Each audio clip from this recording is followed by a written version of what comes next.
what we have is an Ibanez 5-string bass. It's a GSR 205 and it has a maple neck, jatoba fretboard and a poplar body. It has volume controls, but this here is a fat EQ boost. So you've got volume controls, tone controls, and a fat EQ boost, which is the wrong. They lost that, so I'm going to see if I can fix those, make them look equality. They have, what's the name of those pickups again? They're Dynamics. Neck pickup, which is not very close to neck, and a bridge pickup, H bass. Now it's an active controller one. It has a little battery in the inside, and we're going to have a look at inside that all, and it looks like it's had a little bit of damage, but we'll see. And it has gold toe tuners, which are very good.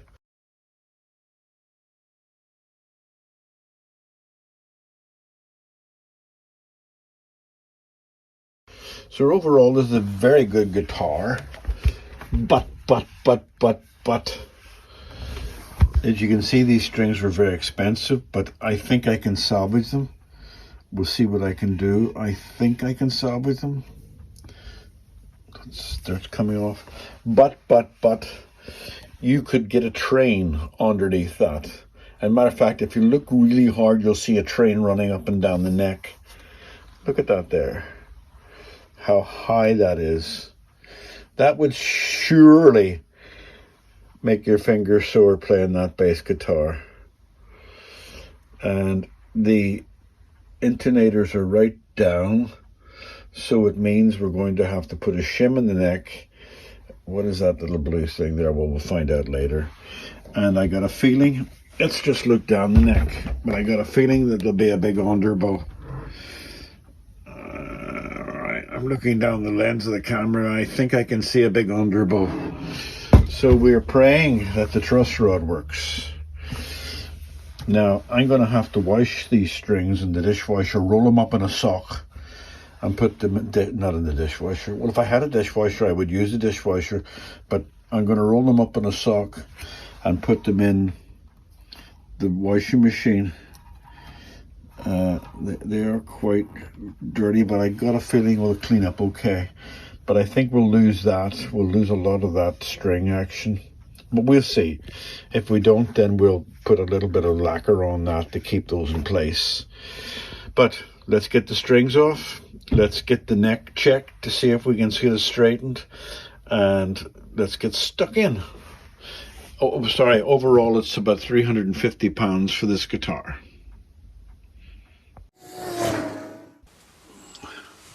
Okay, strings off first of all.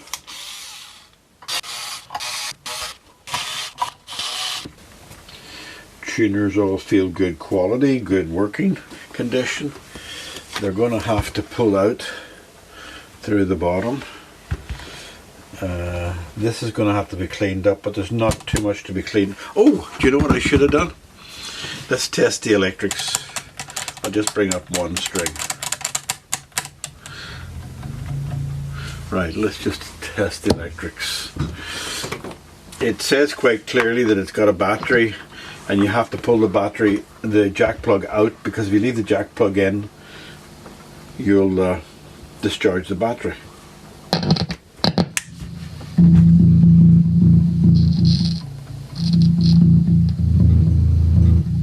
I think something's wired wrong here,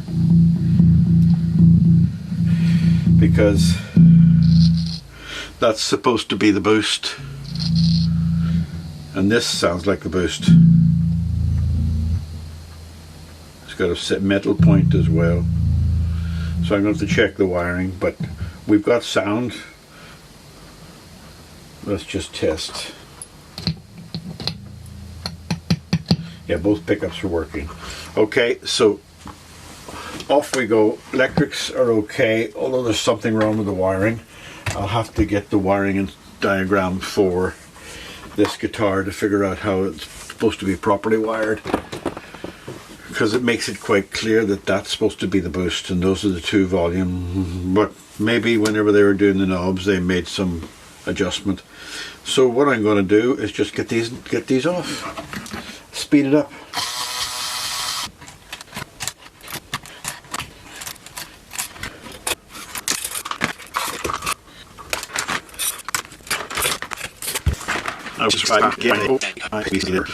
Oh, Georgia girl wants a cuddle, so I'll go get a sock and I'll give Georgia girl a cuddle while I get a nice clean sock to put them in. Okay, I got me sock, comic sock, odd sock. But now I'm really confused, okay? I tell you for why. Because I looked up the GSR 205 and the GSR 205 has only got 4 knobs. I thought maybe I was looking at it incorrectly because this is 5 strings and maybe I was looking at the 4-string guitar. But I can't find anywhere on the internet that a GSR 205 has 5 knobs. So this has been modified. And it's been modified by the previous owner. But he is known to be able to work at guitars and do all sorts of things with guitars. And I presume it's electrics he was mostly working at. So it's going to be a mystery tour. There's the strings in there. I put the strings in there in case one of the little bands breaks off and it would all unravel everything. So if you put the strings in a sock and wash them, then that'll hold the strings together and there's less chance of that little band unraveling.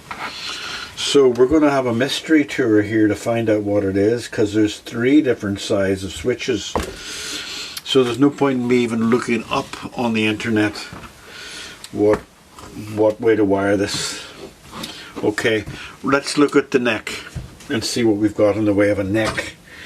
A neck, love, a neck. Okay. It says we've got a slight overbow. Remember I thought I saw an underbow? Let me just look down it again. No, it's straight now. Okay, that tells me something, but not what I want to hear. The neck has come back up to straight again because there was an underbow there, although I didn't measure it. I should have measured it. So what I'm going to do is take off the truss rod cover and have a look to see what the truss rod's actually doing. So I'm going to put that in the washing machine, and then I'm going to come back and do that. Okay. Right, so let's get the truss cover off and see what we've got inside. And what I'm ideally looking for is a truss cover that will turn and not be jammed and will allow me to make it rise, because as it looks at the moment, it looks like the truss rod's doing nothing and the neck has come back up straight by itself because of the wood and the fret and the board. So I'm hoping that, is the plastic still on that? It is, the plastic's still on that. That's a good thing. Right, I brought out all my Allen keys to try to find an Allen key that fits it. And this is the correct Allen key, but as you can see there's movement there. Now I tried every variation and there's none that would fit any better. Yeah, so I'm going to have to use this one, but make sure it's right and far. And what I want to do is just work it back and forth. But first of all, I'm going to try tightening it. And there's some movement, but I would have liked a lot more. Right, okay, let's loosen it off. Why am I loosening it off? I'm not quite sure. I think I just want to make sure that the nut's turning properly and everything before I start to swing on it. Let's just see if that did anything. Yes, it did. it lowered the neck down, which might even be depressing, because if it was touching it, why did it go into an underbow? But let's just see, let's pull it up and get an overbow on it. Is there such a thing as an overbow?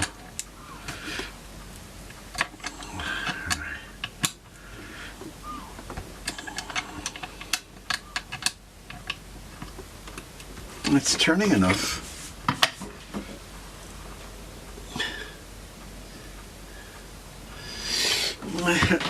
Yeah.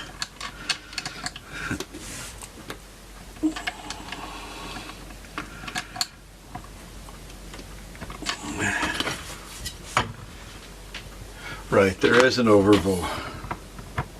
It's rocking. Okay, I'm going to stop at that, and I'm going to carry on fixing the rest of the guitar, and then well, the neck is so dirty, there's a lot of gunk there in the neck as well, so the neck's going to have to be scraped, washed, cleaned and oiled, because it's in such a bad condition. The strings are in the dishwasher, sorry, washing machine, on their own, because they're only on the 5-minute wash. Mind you, you can put them on the hour-long wash if you want. They're stainless steel. But now you see, I'm waiting for the strings to be washed. I'll probably give them a gentle rub with some 3000 sandpaper to take any corrosion off them, and then I'll gently oil them with 3-in-1 oil to stop them from rusting much more, to try to rescue those strings, because I'm cheap and because I don't like spending money. As you can see, 9-volt battery inside. I'll take that out and test the battery. Unplug when not playing to prevent a battery drain. Right, that's nicely done. It's nicely done, yeah. The time. So this here got double-sided sellotape on it and tells you nothing what's in it. And this has been done aftermarket.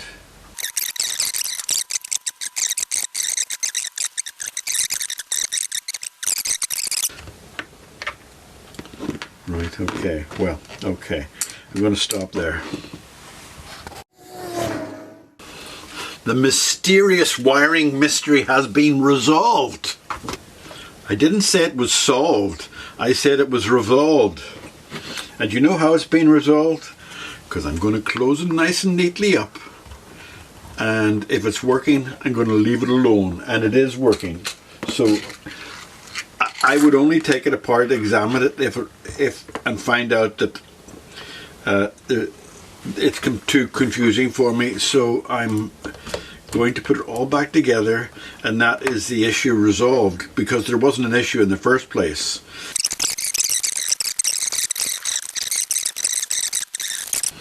Turn this round and go back down again and try to figure out what this is. Plug it in. There's a little dinge there, you notice. I don't know where you saw this little dinge there, but unfortunately it's one of the dinges you can't do anything about. That's actually like a vinyl. That's not into the paint, that's just a vinyl sitting on top. Don't know what year this is, I will find out though. Right, power on, plug in. I may end up have to do some of that, that's a bit tight. Those are the 4 original knobs.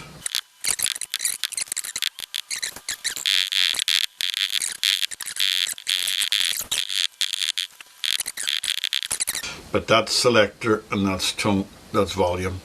Right, now, okay, what we're going to do is look at the thing that I discussed earlier, and that is the fretboard, because the fretboard is in a bad state.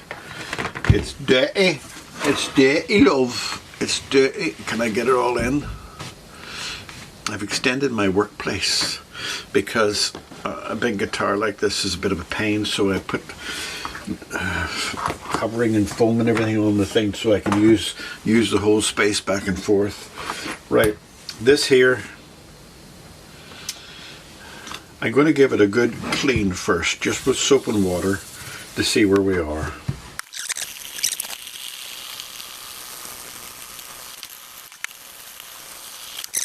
And probably people out there saying that's the biggest sin, and the god of guitars will shoot you for putting water on a fretboard.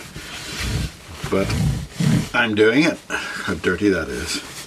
Because that was a dirty fretboard, not an ingrained fretboard that needed to be scraped.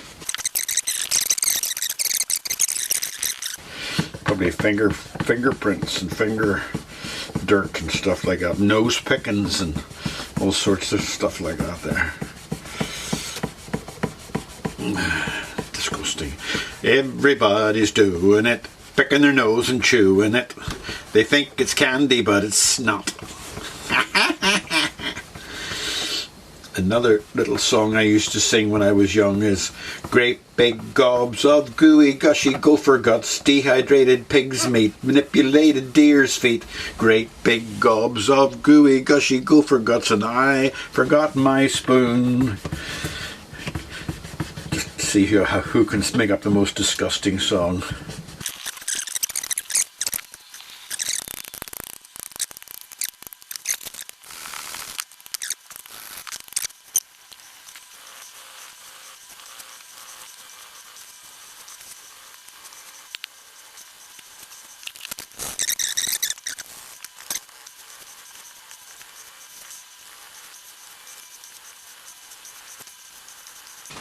Now, I noticed some fret wear there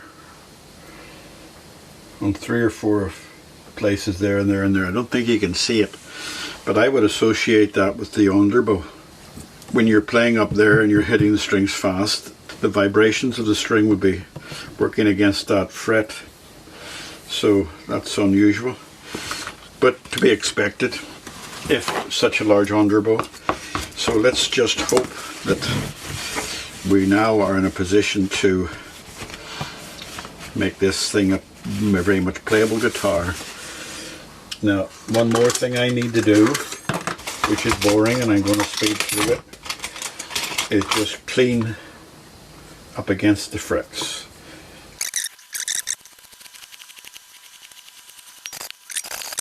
Okay, and we're back again, and we're going to have smelly time, because that's all nice and ready. And I'm going to use, it says Dunlop on it, 65, which is my favorite, but inside it is D'Addario lemon oil. And the reason I did that is because D'Addario lemon oil comes in much smaller bottles and it doesn't have that applicator on the top. But this D'Addario stuff doesn't smell as nice, so I will fill it up, or I'll buy another bottle of Dunlop next time.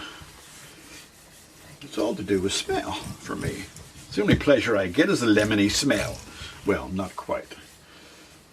Now, that came out a little bit more than I wanted it, but I'm going to let it sit on it and take it away from the back. Right, okay. And whilst that's having a wee drink, love, I'm going to work on this, cleaning this up in the head and looking at it.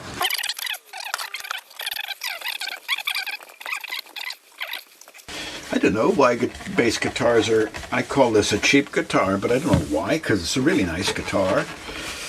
And the bass guitars have a lot of work put into them, but I suppose they're not as much in demand as ordinary guitars, so they get sort of set to the side.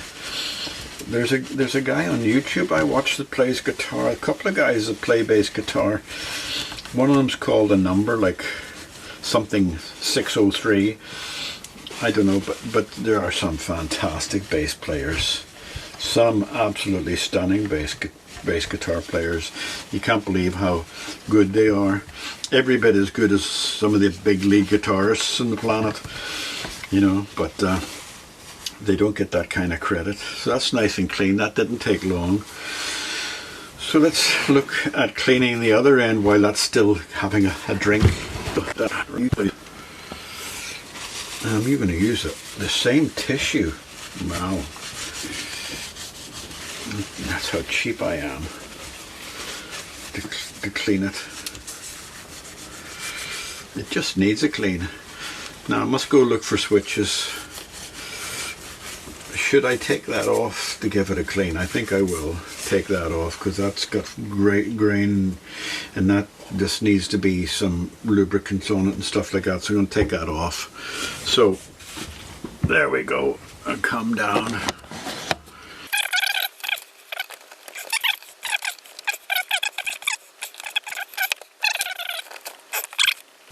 No, that's not going to happen.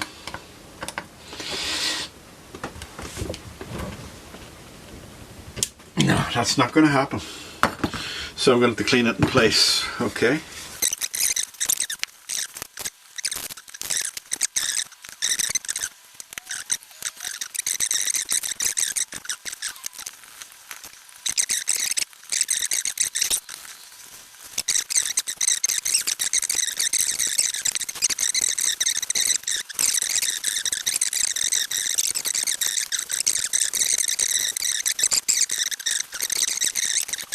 Oh, right, what I've got to do is, right, I'm running out of space, I'm going to tidy up, but what I've got to do is take some of that oil off the neck now. So let's just do that and get rid of some of that oil.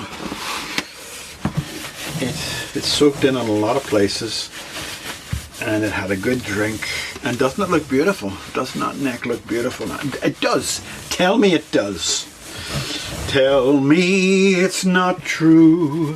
One of the things I noticed, the guitar strings were stuck in there. And that's not good because the strings should be able to move. So when I put them back in, I'm going to widen the gaps and put some carbon dust in there to make them flow a little bit better. This guitar may never be played on stage, but I might as well get it to the stage where it can be played on stage. Yay! Stages of stages, stages of stages. Right, okay. So there you go. Right, that oil might seep out again. I'll give it another ring. So the next job is putting the back together again, letting it dry a little bit, and then putting the strings on, which I have. Let me just pause to show you the strings. Right, there's the strings. It was put through the wash cycle on its own. Didn't have to be on its own. You could do it with your sacks or your neckers or something like that there, but it was put through the wash cycle in the socks so that it wouldn't unravel inside the dishwasher, inside the washing machine.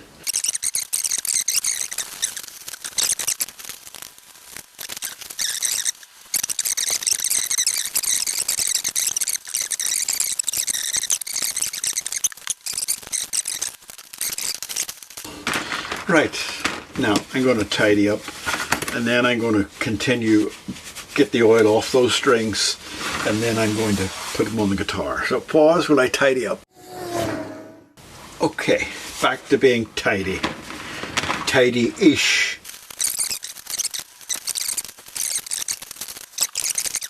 Yeah, well, okay. They are stainless steel, so okay. They're going back on after I wash my hands because I can feel the oil on it. I cheated. I put the strings on before I put on the intonators because it's so much harder to put the strings, especially second-hand strings that have got bends in them.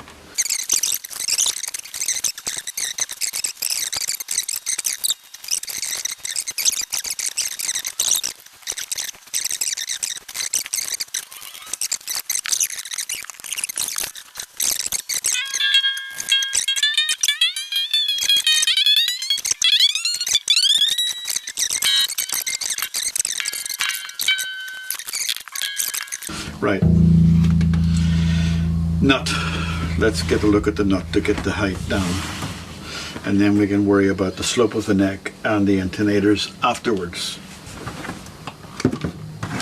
Just keep going, Austin. Just keep going. Don't stop. Don't stop till you get enough. Don't stop. Hello, Georgie girl. Do you want cuddles? I say keep going, Austin, but then Georgie girl comes along and says, "Hey, you. I need cuddles, don't you?" Are you saying you need cuddles? Yes, she's saying she needs cuddles. So she gets her cuddles. You see the cuddles she's getting. Going to try to tidy up these threads.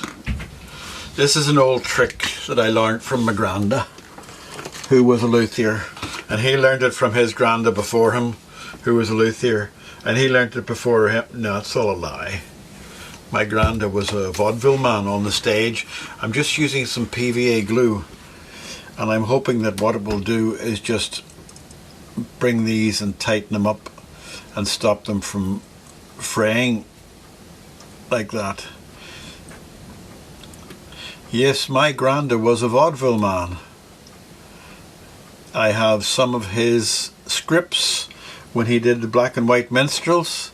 He would dress up as a black man and sing all the songs, Way Down Upon the Swanee River, all those sorts of things. This looks to be working okay. It's just to stop it fraying any further. And I don't think it will show when it dries. I think it'll be okay. Next time these things are being taken off, they'll be taken off for good and replaced. So I think we're safe enough doing this. Just making it, and it's nowhere near the fingers. Yeah, but my Granda's vaudeville days. It was called the black and white minstrels with J.K. Wiley. My Granda was called Wiley, and Julius Keenan Wiley. Now, that's a double barrel name, but I'll tell you a story about that later on. But I have some of the scripts, or the family has some of the scripts, and you can tell the kind of act it was, because the first joke on the first script, and this was probably very funny in those days, was, "My dog has no nose," and the person beside him, his partner, would say, "Your dog has no nose? How does it smell?" And my Granda would say, "Awful." So that would be the joke. And he would sing and he would play banjo. Now, how did my Granda get a double barrel name? Well, my Granda joined up when the war started, the First World War, and he was a very clever man. And he went off and fought at the Somme. And I believe, maybe not accurately, but I think 50,000 soldiers were killed in the British Army on the first day of the Somme. And my Granda was wounded, but he kept staying there. But later on, either that day or the next day, he was captured by the Germans and presumed dead. And my granny got the black-lined telegram saying, "Missing in action, presumed dead." And the Belfast newspapers printed that Wiley, blah, blah, blah, missing in action, blah, blah, blah. So everybody thought he was gone. But lo and behold, he escaped from the prison camp. And no going home to a hero's welcome. He went straight back into the front lines and was back again at this, I think it was the third day battle of the Somme or fourth day battle of the Somme, or maybe this, I don't know the timeline exactly, I just know the story. So anyway, he was fighting again at the Somme. Can you imagine getting that telegram to your door? And I presume she got another one to say, "No, we've found him and he's back in action again," blah, blah, blah. But the bloodletting was so bad that Granda, who joined as a private, was promoted because almost everybody in the ranks was killed in front of him. And he was not just promoted to a corporal, he was not promoted to a sergeant, but he was promoted right through the ranks from a private to a captain, because they were so short of leaders and men. So when he became a captain, he became captain And he got himself a swagger stick. If you ever see what a swagger stick is, I think I have pictures. I'll show you what a swagger stick is. And he became not Private Wiley anymore. It was Captain Keenan Wiley, which was another family name that he adopted. So he became Captain Keenan Wiley, and he served out the rest of the war and was injured again. But he was such a character. He was really, ever since he got the captaincy, he became a captain. And he was quite a good captain by all means. Unfortunately, all the war records for the Belfast men were lost in a fire, so all his records were lost. But we have his medals, and we have his stories. Well, some of his stories, but not all of them. But he was a character and a half, from vaudeville to the First World War, and then he started his own printing company, and my mum got interested in that. And so when I was looking for my first job, my mum says, "You'd be interested, you're artistic, Austin, you'd be interested in printing, because it's all to do with colours and stuff like that, you'd like that." So I went along to the interview and got the job as an apprentice. So I was an apprentice printer, doing the proper sitting gills, which was 5 years long, 3 nights a week.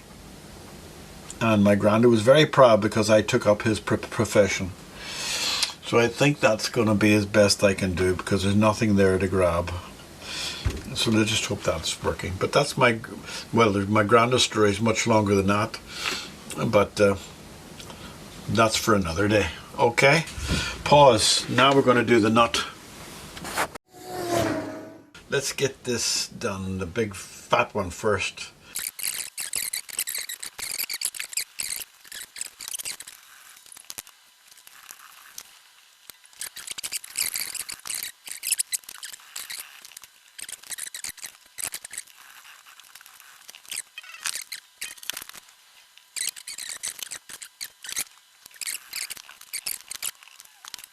Right, I'm going to look at the other end because I don't want to do them all like that until I'm sure there's no other option. So I'm going to look at the other end first. Right, I've looked at the other end, and the intonators are right down flat to the body of the guitar. So there's no more room to bring them down any further. But there still is a large action there, so I'm going to have to shim this neck.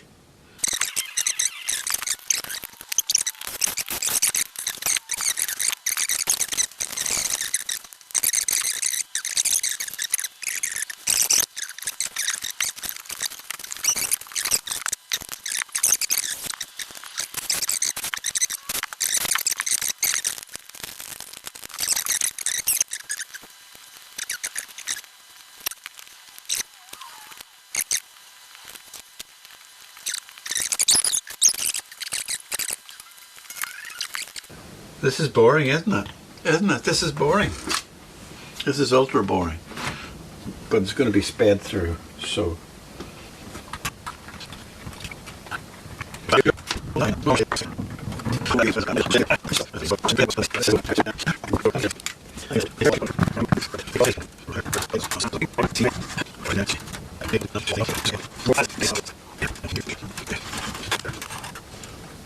Okay, let's get it in tune. Put it all back together and see what happens. Right, that's it, a bit cleaned up and tied up knobs. Now these knobs, I only have 3 silver knobs, and these have 3 the same and 2 odds. This one's very close to that, but it's got a flat head compared to a dome head, so that's out. And those 2 I think will do there instead. Take those both off, so you have 2, the main switch and the volume there, and then the rest can look different. Okay, they're nice and clean. I know that's loose because I loosened it previously, so it can go away.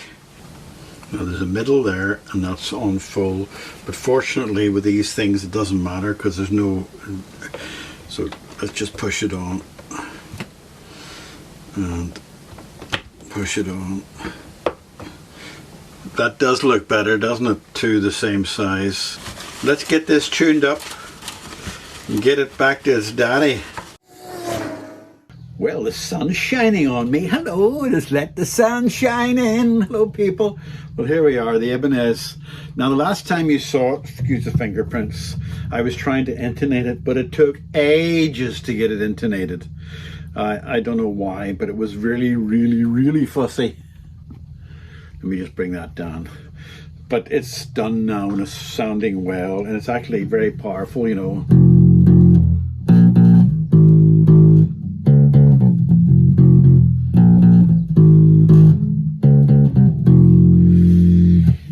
Or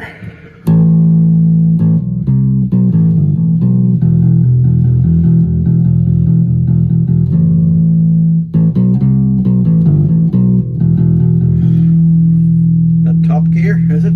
It's not actually, it's something else that Top Gear took it from, but it took ages to get it intonated because of that low B.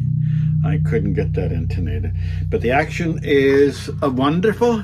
That little shim did the job. All the tuners are looking better now, and the fretboard and everything's looking great.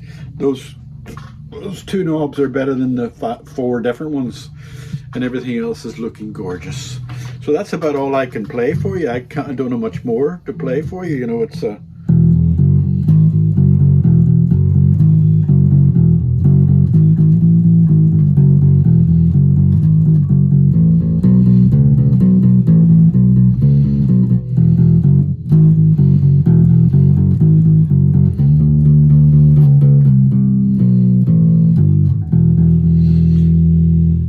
let me enter. I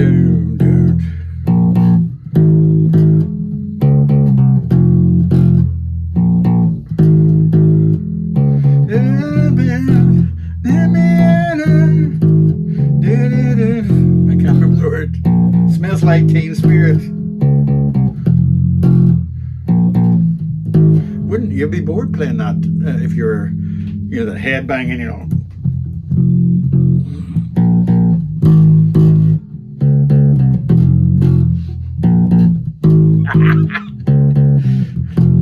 Oh, that's enough for me. Anyway, it's beautiful. Have a listen to no crackle. Different sounds. That's more pure. That's the front one. And that's the back one.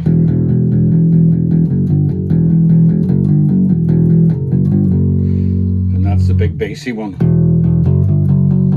Don't know what to play on the B. And these are all something else, which I haven't got a clue, but they've all got a middle position where they're in. Somebody, when they buy it, can do it. That's middle position, that's full volume. So there we go. It's going home, and it's not going very far. It's just 2 or 3 doors down from me, going back to its daddy. And I'm going to take it down now. So say goodbye to it. Bye, bye, bye, bye, bye, bye, bye, bye. Sit. Good girl. Can you lie down? Can you lie down? Good girl. Good girl. Good girl. Do you want a treat? Do you want a treat? No? Look. There's a big treat. No? Not interested? Okay, now. Now, yes, good girl. Now sit. Good girl. Good girl.